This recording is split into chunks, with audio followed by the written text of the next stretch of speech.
ആളുകൾക്ക് പ്രയോജനപ്പെടുന്ന ഒരു എപ്പിസോഡാണ് ഇന്നത്തേത്.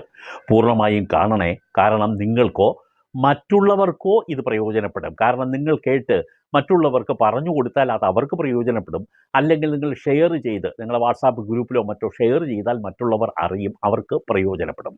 പ്രധാനപ്പെട്ട ഒരു എപ്പിസോഡാണ്. ഇതിൽ പറയുന്ന മിക്കവാറുമൊക്കെ എപ്പിസോഡുകൾ നിങ്ങൾക്ക് ഒരു തരത്തിൽ ജീവിതത്തിൽ എപ്പോഴെങ്കിലും ഗുണപ്പെടുന്നതാണെന്ന് മനസ്സിലാക്കുക.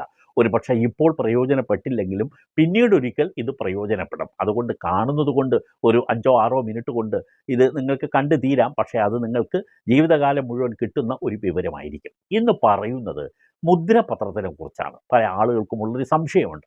മുദ്രപത്രം നമ്മുടെ കൈവശത്തിൽ ഉണ്ട് ഒരെണ്ണം, എത്ര നാൾ അത് ഉപയോഗിക്കാം? മറ്റു ചിലർക്കുള്ള സംശയമാണ്, ഈ മുദ്രപത്രം ഉണ്ട്, നമുക്കിനി അത് വേണ്ട, അത് എങ്ങനെ നമുക്ക് തിരികെ കൊടുത്ത് കാശ് വാങ്ങാം? മറ്റു ചിലർക്കുള്ള സംശയമാണ്, മുദ്രപത്രം എഴുതി കഴിഞ്ഞു,